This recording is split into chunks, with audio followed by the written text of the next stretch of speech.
ಮೈಸೂರು ಅಷ್ಟೇ ಅಲ್ಲ, ರಾಜ್ಯಾದ್ಯಂತಲೂ ಕೂಡ ಕೋಲಾಹಲವನ್ನು ಎಬ್ಬಿಸಿರುವಂತಹ ಹಸುಗಳ ಕೆಚ್ಚಲು ಕೊಯ್ದ ಪ್ರಕರಣ. ಮೈಸೂರಿನಲ್ಲಿ ಪಶುಸಂಗೋಪನಾ ಸಚಿವರ ನಿವಾಸದ ಮೇಲೆ ಮುತ್ತಿಗೆಗೆ ಯತ್ನ ನಡೆದಂಥ ಪ್ರಸಂಗವನ್ನು ಈಗಷ್ಟೇ ಗಮನಿಸಿದ್ವಿ. ಅಷ್ಟೇ ಅಲ್ಲದೆ ರಾಜ್ಯಾದ್ಯಂತಲೂ ಕೂಡ ಕಿಚ್ಚು ಹೆಚ್ಚಾಗ್ತಾ ಇದೆ. ಕೋಲಾಹಲವನ್ನು ಎಬ್ಬಿಸಿರುವಂತಹ ಹಸುಗಳ ಕೆಚ್ಚಲು ಕೊಯ್ದ ಪ್ರಕರಣ. ಗೋವು ಮಾಲೀಕ ಕಣ್ಣನ ಮನೆಗೆ ಇವತ್ತು ಬಿಜೆಪಿ ನಾಯಕರು ಭೇಟಿ ಕೊಟ್ಟಿದ್ದಾರೆ. ಬಿಜೆಪಿ ರಾಜ್ಯಾಧ್ಯಕ್ಷ ಬಿ.ವೈ. ವಿಜೇಂದ್ರ, ವಿಪಕ್ಷ ನಾಯಕ ಆರ್ ಅಶೋಕ್ ಸೇರಿ ಪ್ರಮುಖ ನಾಯಕರು ವಿಸಿಟ್ ಮಾಡಿದ್ದಾರೆ. ಇಂಥ ಕಿಚ್ಚನ್ನು ಹೆಚ್ಚಿಸ್ತಾ ಇದೆ.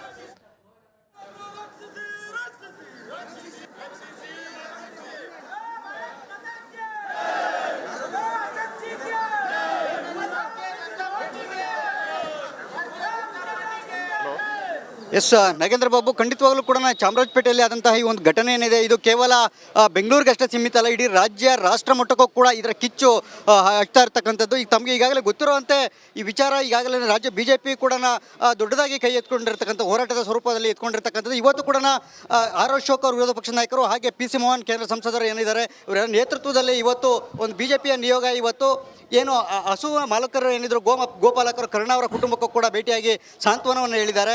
ಈಗ ನಮ್ಮ ಜೊತೆಗೆ ನೇರವಾಗಿ ಆರ್ ಅಶೋಕ್ ಅವರಿದೆ, ಅವನ್ನೇ ಮಾತಾಡಿಸ್ತಾ ಹೋಗ್ತಾನೆ ನಾನು. ಸರ್, ಇವತ್ತು ಸಂಕ್ರಾಂತಿ ಹಬ್ಬ, ಇಂಥ ಒಂದು ಸಂದರ್ಭದಲ್ಲಿ ಇವತ್ತು ಗೋಪೂಜೆ ಮಾಡುವಂಥ ದಿನ, ಇವತ್ತು ಇಂಥ ಒಂದು ಪರಿಸ್ಥಿತಿಯಲ್ಲಿ ನಾವು ಭೇಟಿಯಾಗುವಂಥ ಸಂದರ್ಭ ಬಂತು. ಏನು ಹೇಳ್ತೀರಿ ಸರ್ ಈ ವಿಚಾರವಾಗಿ? ಅಲ್ಲ, ಇಡೀ ಕರ್ನಾಟಕ ಒಂಥರ ನೋವಿನ ಸಂದರ್ಭದಲ್ಲಿ ಈ ಸಂಕ್ರಾಂತಿಯನ್ನು ಗೋಪೂಜೆಯನ್ನು ನಾವು ಮಾಡ್ತಾಯಿದ್ದೀರಿ. ಪ್ರತಿ ವರ್ಷವೂ ಕೂಡ ಗೋವುಗಳಿಗೆ ವಿಶೇಷವಾದಂಥ ಹಬ್ಬ ಇದು. ಹಳ್ಳಿಗಾಡುಗಳಲ್ಲಿ, ನಗರ ಪ್ರದೇಶಗಳಲ್ಲೂ ಕೂಡ ಆಚರಣೆ ಮಾಡ್ತೀರಿ. ಆದರೆ ಈ ಬಾರಿ ಈ ಸಂಕ್ರಾಂತಿ ಹಬ್ಬಕ್ಕೆ ಒಂದಿನ ಮುಂಚೆನೇ ಈ ಮತಾಂಧರು, ಜಿಹಾದಿಗಳು ಹಸುವಿನ ಕೆಚ್ಚಲನ್ನು ಕಟ್ ಮಾಡಿ ಅದರ ಮುಖಾಂತರ ಇಡೀ ರಾಜ್ಯಕ್ಕೆ ಒಂದು ಸಂದೇಶವನ್ನು ಕೊಟ್ಟಿದ್ದಾರೆ. ಇನ್ನು ಮುಂದೆ ಇಷ್ಟು ದಿನ ಹಿಂದೂಗಳಿಗೆ ಉಳಿಗಾಲ ಇಲ್ಲ, ಈಗ ಹಸುವುಗಳಿಗೆ, ಗೋವುಗಳಿಗೂ ಉಳಿಗಾಲ ಇಲ್ಲ ಅನ್ನೋ ಮೆಸೇಜನ್ನು ಕೊಟ್ಟಿದ್ದಾರೆ. ಇದನ್ನು ನೋಡ್ತಾ ಇದ್ದರೆ ಕರ್ನಾಟಕದಲ್ಲಿ ಸರ್ಕಾರ ಬದುಕಿದೆಯಾ ಸತ್ತಿದೆಯಾ ಅನ್ನೋದು ಅರ್ಥ ಆಗ್ತಾನೇ ಇಲ್ಲ.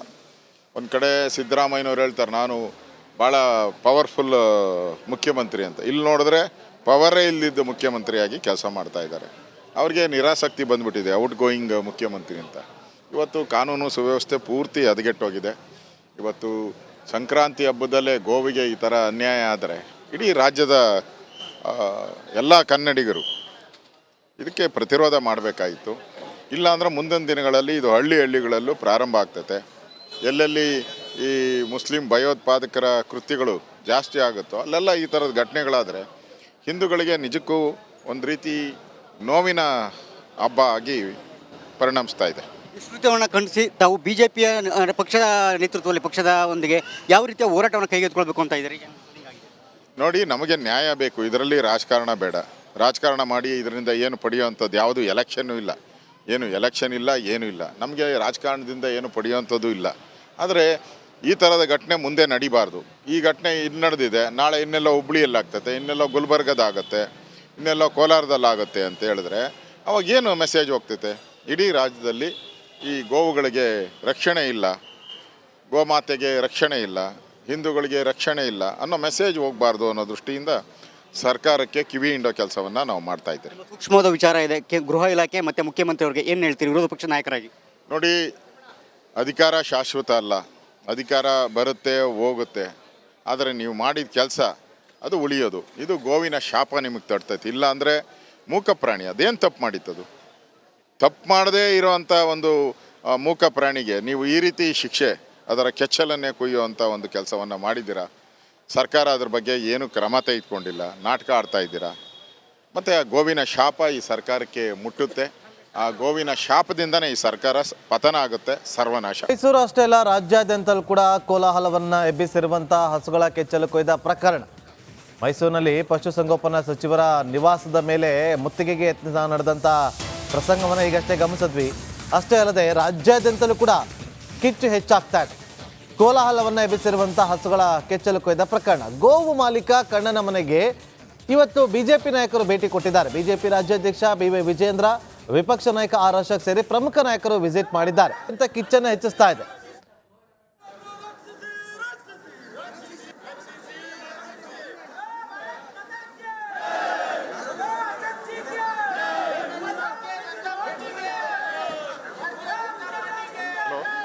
ಎಸ್ ನಾಗೇಂದ್ರ ಬಾಬು, ಖಂಡಿತವಾಗ್ಲೂ ಕೂಡ ಚಾಮರಾಜಪೇಟೆಯಲ್ಲಿ ಆದಂತಹ ಈ ಒಂದು ಘಟನೆ ಏನಿದೆ ಇದು ಕೇವಲ ಬೆಂಗಳೂರಿಗಷ್ಟೇ ಸೀಮಿತ ಅಲ್ಲ, ಇಡೀ ರಾಜ್ಯ ರಾಷ್ಟ್ರ ಮಟ್ಟಕ್ಕೂ ಕೂಡ ಇದರ ಕಿಚ್ಚು ಹಚ್ತಾ ಇರ್ತಕ್ಕಂಥದ್ದು. ಈಗ ತಮಗೆ ಈಗಾಗಲೇ ಗೊತ್ತಿರುವಂತೆ ಈ ವಿಚಾರ ಈಗಾಗಲೇ ರಾಜ್ಯ BJP ಕೂಡ ದೊಡ್ಡದಾಗಿ ಕೈ ಎತ್ಕೊಂಡಿರ್ತಕ್ಕಂಥ ಹೋರಾಟದ ಸ್ವರೂಪದಲ್ಲಿ ಎತ್ಕೊಂಡಿರ್ತಕ್ಕಂಥದ್ದು. ಇವತ್ತು ಕೂಡ ಆರ್ ಅಶೋಕ್ ಅವರು ವಿರೋಧ ಪಕ್ಷ ನಾಯಕರು, ಹಾಗೆ PC ಮೋಹನ್ ಕೇಂದ್ರ ಸಂಸದರು ಏನಿದ್ದಾರೆ ಇವರ ನೇತೃತ್ವದಲ್ಲಿ ಇವತ್ತು ಒಂದು BJPಯ ನಿಯೋಗ ಇವತ್ತು ಏನು ಹಸು ಮಾಲಕರು ಏನಿದ್ರು ಗೋಪಾಲಕರು ಕರುಣ ಅವರ ಕುಟುಂಬಕ್ಕೂ ಕೂಡ ಭೇಟಿಯಾಗಿ ಸಾಂತ್ವನವನ್ನು ಹೇಳಿದ್ದಾರೆ. ಈಗ ನಮ್ಮ ಜೊತೆಗೆ ನೇರವಾಗಿ ಆರ್ ಅಶೋಕ್ ಅವರಿದೆ, ಅವ್ರನ್ನೇ ಮಾತಾಡಿಸ್ತಾ ಹೋಗ್ತಾನೆ ನಾನು.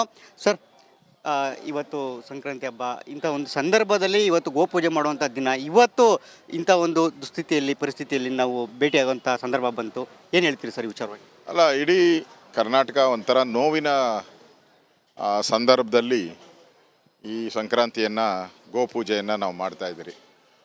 ಪ್ರತಿ ವರ್ಷವೂ ಕೂಡ ಗೋವುಗಳಿಗೆ ವಿಶೇಷವಾದಂಥ ಹಬ್ಬ ಇದು. ಹಳ್ಳಿಗಾಡುಗಳಲ್ಲಿ, ನಗರ ಪ್ರದೇಶಗಳಲ್ಲೂ ಕೂಡ ಆಚರಣೆ ಮಾಡ್ತೀರಿ. ಆದರೆ ಈ ಬಾರಿ ಈ ಸಂಕ್ರಾಂತಿ ಹಬ್ಬಕ್ಕೆ ಒಂದಿನ ಮುಂಚೆನೇ ಈ ಮತಾಂಧರು, ಜಿಹಾದಿಗಳು ಹಸುವಿನ ಕೆಚ್ಚಲನ್ನು ಕಟ್ ಮಾಡಿ ಅದರ ಮುಖಾಂತರ ಇಡೀ ರಾಜ್ಯಕ್ಕೆ ಒಂದು ಸಂದೇಶವನ್ನು ಕೊಟ್ಟಿದ್ದಾರೆ. ಇನ್ನು ಮುಂದೆ ಇಷ್ಟು ದಿನ ಹಿಂದೂಗಳಿಗೆ ಉಳಿಗಾಲ ಇಲ್ಲ, ಈಗ ಹಸುವುಗಳಿಗೆ, ಗೋವುಗಳಿಗೂ ಉಳಿಗಾಲ ಇಲ್ಲ ಅನ್ನೋ ಮೆಸೇಜನ್ನು ಕೊಟ್ಟಿದ್ದಾರೆ. ಇದನ್ನು ನೋಡ್ತಾ ಇದ್ದರೆ ಕರ್ನಾಟಕದಲ್ಲಿ ಸರ್ಕಾರ ಬದುಕಿದೆಯಾ ಸತ್ತಿದೆಯಾ ಅನ್ನೋದು ಅರ್ಥ ಆಗ್ತಾನೇ ಇಲ್ಲ. ಒಂದು ಕಡೆ ಸಿದ್ದರಾಮಯ್ಯನವ್ರು ಹೇಳ್ತಾರೆ ನಾನು ಭಾಳ ಪವರ್ಫುಲ್ ಮುಖ್ಯಮಂತ್ರಿ ಅಂತ, ಇಲ್ಲಿ ನೋಡಿದ್ರೆ ಪವರೇ ಇಲ್ಲದಿದ್ದ ಮುಖ್ಯಮಂತ್ರಿಯಾಗಿ ಕೆಲಸ ಮಾಡ್ತಾ ಇದ್ದಾರೆ. ಅವ್ರಿಗೆ ನಿರಾಸಕ್ತಿ ಬಂದ್ಬಿಟ್ಟಿದೆ ಔಟ್ ಗೋಯಿಂಗ್ ಮುಖ್ಯಮಂತ್ರಿ ಅಂತ. ಇವತ್ತು ಕಾನೂನು ಸುವ್ಯವಸ್ಥೆ ಪೂರ್ತಿ ಹದಗೆಟ್ಟೋಗಿದೆ. ಇವತ್ತು ಸಂಕ್ರಾಂತಿ ಹಬ್ಬದಲ್ಲೇ ಗೋವಿಗೆ ಈ ಥರ ಅನ್ಯಾಯ ಆದರೆ ಇಡೀ ರಾಜ್ಯದ ಎಲ್ಲ ಕನ್ನಡಿಗರು ಇದಕ್ಕೆ ಪ್ರತಿರೋಧ ಮಾಡಬೇಕಾಗಿತ್ತು. ಇಲ್ಲಾಂದ್ರೆ ಮುಂದಿನ ದಿನಗಳಲ್ಲಿ ಇದು ಹಳ್ಳಿಗಳಲ್ಲೂ ಪ್ರಾರಂಭ ಆಗ್ತೈತೆ. ಎಲ್ಲೆಲ್ಲಿ ಈ ಮುಸ್ಲಿಂ ಭಯೋತ್ಪಾದಕರ ಕೃತ್ಯಗಳು ಜಾಸ್ತಿ ಆಗುತ್ತೋ ಅಲ್ಲೆಲ್ಲ ಈ ಥರದ ಘಟನೆಗಳಾದರೆ ಹಿಂದೂಗಳಿಗೆ ನಿಜಕ್ಕೂ ಒಂದು ರೀತಿ ನೋವಿನ ಹಬ್ಬ ಆಗಿ ಪರಿಣಮಿಸ್ತಾ ಇದೆ. ವಿಸ್ತೃತವನ್ನು ಖಂಡಿಸಿ ತಾವು BJPಯ ಪಕ್ಷದ ನೇತೃತ್ವದಲ್ಲಿ ಪಕ್ಷದ ಒಂದಿಗೆ ಯಾವ ರೀತಿಯ ಹೋರಾಟವನ್ನು ಕೈಗೆತ್ತಿಕೊಳ್ಬೇಕು ಅಂತ ಇದ್ದೀರಿ? ನೋಡಿ, ನಮಗೆ ನ್ಯಾಯ ಬೇಕು, ಇದರಲ್ಲಿ ರಾಜಕಾರಣ ಬೇಡ. ರಾಜಕಾರಣ ಮಾಡಿ ಇದರಿಂದ ಏನು ಪಡೆಯುವಂಥದ್ದು ಯಾವುದು ಎಲೆಕ್ಷನ್ನು ಇಲ್ಲ, ಏನು ಎಲೆಕ್ಷನ್ ಇಲ್ಲ, ಏನೂ ಇಲ್ಲ. ನಮಗೆ ರಾಜಕಾರಣದಿಂದ ಏನು ಪಡೆಯುವಂಥದ್ದು ಇಲ್ಲ. ಆದರೆ ಈ ಥರದ ಘಟನೆ ಮುಂದೆ ನಡಿಬಾರ್ದು. ಈ ಘಟನೆ ಇಲ್ಲಿ ನಡೆದಿದೆ, ನಾಳೆ ಇನ್ನೆಲ್ಲ ಹುಬ್ಳಿಯಲ್ಲಾಗ್ತದೆ, ಇನ್ನೆಲ್ಲ ಗುಲ್ಬರ್ಗದಾಗತ್ತೆ, ಇನ್ನೆಲ್ಲ ಕೋಲಾರದಲ್ಲಾಗುತ್ತೆ ಅಂತ ಹೇಳಿದ್ರೆ ಅವಾಗ ಏನು ಮೆಸೇಜ್ ಹೋಗ್ತೈತೆ? ಇಡೀ ರಾಜ್ಯದಲ್ಲಿ ಈ ಗೋವುಗಳಿಗೆ ರಕ್ಷಣೆ ಇಲ್ಲ, ಗೋಮಾತೆಗೆ ರಕ್ಷಣೆ ಇಲ್ಲ, ಹಿಂದೂಗಳಿಗೆ ರಕ್ಷಣೆ ಇಲ್ಲ ಅನ್ನೋ ಮೆಸೇಜ್ ಹೋಗಬಾರ್ದು ಅನ್ನೋ ದೃಷ್ಟಿಯಿಂದ ಸರ್ಕಾರಕ್ಕೆ ಕಿವಿ ಹಿಂಡೋ ಕೆಲಸವನ್ನು ನಾವು ಮಾಡ್ತಾ ಇದ್ದೀವಿ. ಸೂಕ್ಷ್ಮವಾದ ವಿಚಾರ ಇದೆ. ಗೃಹ ಇಲಾಖೆ ಮತ್ತು ಮುಖ್ಯಮಂತ್ರಿಯವರಿಗೆ ಏನು ಹೇಳ್ತೀರಿ ವಿರೋಧ ಪಕ್ಷ ನಾಯಕರಾಗಿ? ನೋಡಿ, ಅಧಿಕಾರ ಶಾಶ್ವತ ಅಲ್ಲ, ಅಧಿಕಾರ ಬರುತ್ತೆ ಹೋಗುತ್ತೆ, ಆದರೆ ನೀವು ಮಾಡಿದ ಕೆಲಸ ಅದು ಉಳಿಯೋದು. ಇದು ಗೋವಿನ ಶಾಪ ನಿಮಗೆ ತಡ್ತೈತಿ. ಇಲ್ಲ ಅಂದರೆ ಮೂಕ ಪ್ರಾಣಿ ಅದೇನು ತಪ್ಪು ಮಾಡಿತ್ತದು? ತಪ್ಪು ಮಾಡದೇ ಇರೋವಂಥ ಒಂದು ಮೂಕ ಪ್ರಾಣಿಗೆ ನೀವು ಈ ರೀತಿ ಶಿಕ್ಷೆ, ಅದರ ಕೆಚ್ಚಲನ್ನೇ ಕೊಯ್ಯುವಂಥ ಒಂದು ಕೆಲಸವನ್ನು ಮಾಡಿದ್ದೀರಾ. ಸರ್ಕಾರ ಅದ್ರ ಬಗ್ಗೆ ಏನು ಕ್ರಮ ತೆಗೆದುಕೊಂಡಿಲ್ಲ, ನಾಟಕ ಆಡ್ತಾ ಇದ್ದೀರಾ. ಮತ್ತು ಆ ಗೋವಿನ ಶಾಪ ಈ ಸರ್ಕಾರಕ್ಕೆ ಮುಟ್ಟುತ್ತೆ. ಆ ಗೋವಿನ ಶಾಪದಿಂದನೇ ಈ ಸರ್ಕಾರ ಪತನ ಆಗುತ್ತೆ, ಸರ್ವನಾಶ.